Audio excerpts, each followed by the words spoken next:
Hello everyone, स्वागत है आप सबका ओडिशा टू सिक्किम ट्रिप के चौथे दिन में। सुबह सुबह फ्रेश होकर खाना पीना ख़त्म करके परमिट लेके हम निकल गए नाथुला पास की ओर। पिछले रात की बारिश के बावजूद मौसम बहुत ही अच्छा था और नज़ारे उससे भी बेहतर थे।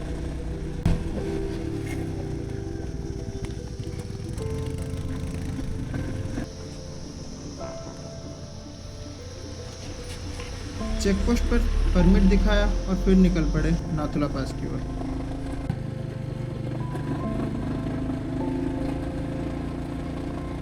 जितना ऊपर जा रहे थे नज़ारे उतने ही अच्छे होते जा रहे थे। खूबसूरती से भरा ये जगह देखकर बहुत ही अच्छा लग रहा था और ये जगह पूरी इंडियन आर्मी के कंट्रोल में था। चारों तरफ इंडियन आर्मी के बेसेस वगैरह थे।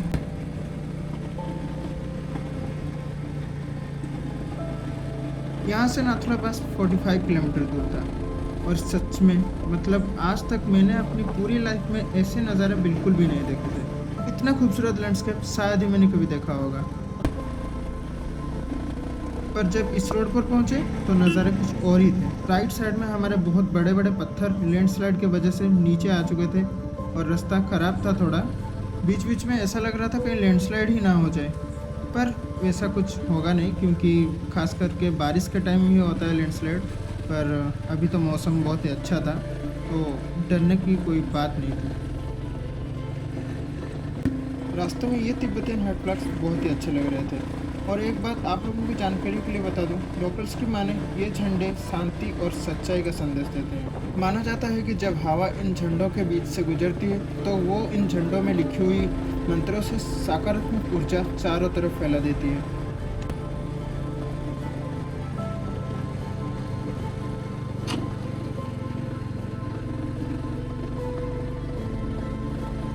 पहाड़ों के बीच से होते हुए हम आगे जा रहे थे और तभी मुझे सामने एक बहुत ही खूबसूरत सा नज़ारा दिखा और खुशी के मारे मैं चिल्लाने लग गया था।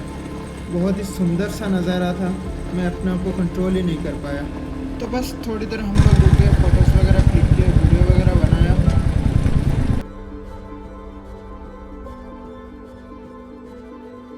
यहाँ से निकलकर हम आगे रुके ग्लव्स वगैरह खरीदने के लिए क्योंकि हाथ बिल्कुल जम सा गया था और धीरे धीरे वेदर ख़राब होने लग गया था। जितना ऊपर जा रहे थे उतना ज़्यादा धुआं धुआं हो रहा था, ठीक से कुछ दिख भी नहीं रहा था। हम इतना ज़्यादा बादलों से घिरे हुए थे कि मन में एक ही डर था कि नज़ारा कैसे दिखे। डेस्टिनेशन पहुंचने के बाद अगर ऐसा ही रहा तो कुछ भी नहीं देख पाएंगे। बीच बीच में छोटे छोटे वाटरफॉल्स को देखकर बहुत ही अच्छा लग रहा था। कुछ ना देखने से ये बहुत ही अच्छा था।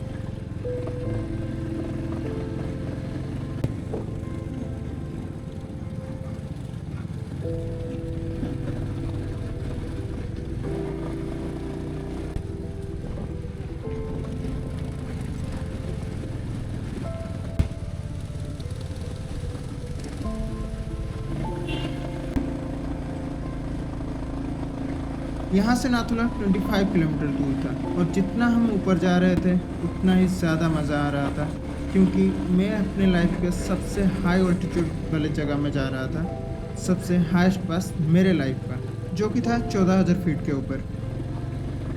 इतने सारे छोटे छोटे वाटरफॉल क्रॉस करने के बाद फाइनली हमें एक बड़ा और सुंदर सा वाटरफॉल दिखा। तो हमने सोचा क्यों ना नज़ारे को एंजॉय किया जाए। बस हम रुक गए थोड़ी देर के लिए और यहाँ हो चुका पागल भरा डांस। पता नहीं क्यों वो बहुत ही ज़्यादा खुश था और नाचने लग गया था।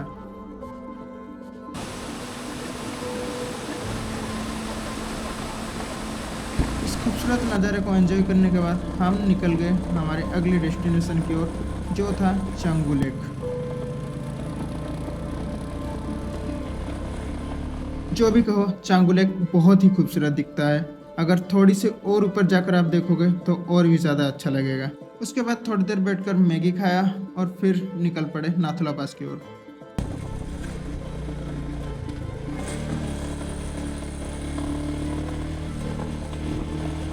फाइनली इतने टाइम ठंड में गाड़ी चलाने के बाद हम पहुंच गए नाथुला पास में, जो कि मेरा एक ड्रीम था। थोड़ी देर रुककर फ़ोटो वीडियो वगैरह बनाया और फिर निकल गए बाबा हरभजन सिंह मंदिर के ओर। और सच बताऊं, इस जगह आकर बहुत ही अच्छा लग रहा था। यहाँ थोड़ी देर बैठकर कुछ आर्मी ऑफिसर से बातें की और फिर निकल पड़े जुलूक की ओर। ये पूरी जगह इंडियन आर्मी की देखरेख में था।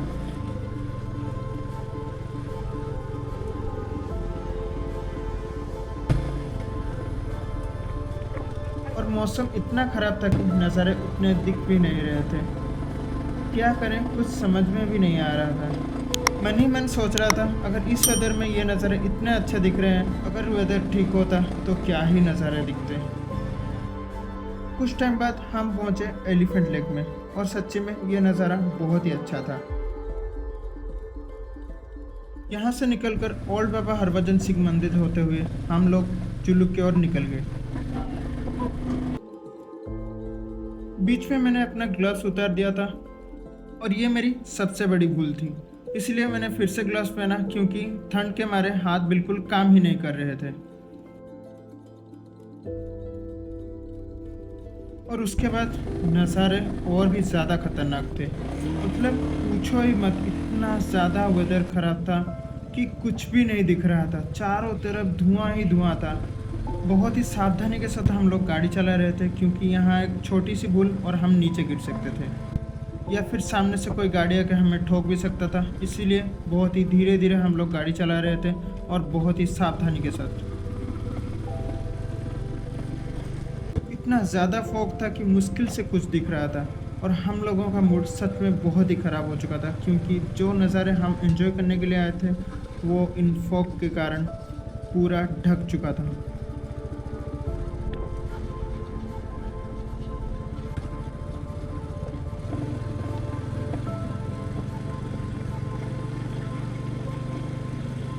मन ही मन सोच रहा था, काश वेदर अच्छा होता तो ये नज़ारे कितने ही सुंदर लगते, पर किस्मत हमारे साथ तो बिल्कुल भी नहीं था।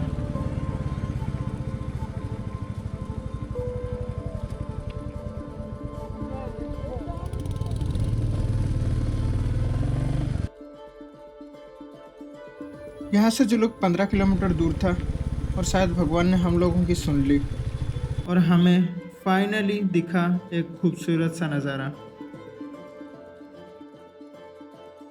इस खूबसूरत नज़ारे को एंजॉय करने के बाद हम चले गए जुलू की ओर। कुछ देर बाद हमें दिखा एक आर्मी कैंटीन, पर अनफॉर्चुनेटली वो बंद था। इसलिए फिर से हमने हमारी जर्नी कंटिन्यू किया और नीचे की ओर जाने लग गए। फाइनली हमें एक कैफ़े दिखा। बहुत टाइम से हम लोगों ने कुछ भी नहीं खाया था। नाथुला पास में जो मैगी खाया था बस उतना ही। ज़्यादा कुछ डिस्कशन ना करके हम लोग चले गए सीधा कैफ़े के अंदर। कैफ़े के ओनर के साथ बात करने से पता चला कि वो होम स्टे वगैरह भी प्रोवाइड करते हैं, तो इसीलिए ज़्यादा कुछ ना सोचकर हम लोगों ने डिसाइड किया कि हम यहीं पर ही रुक जाएंगे। तो बस खाना पीना खाया और रात को यहीं पर रुके। तो बस आज का दिन यहीं ख़त्म होता है। मिलते हैं एक और नए दिन के साथ, एक और नए ब्लॉग के साथ। तब तक के लिए बाय बाय, जय जगन्नाथ।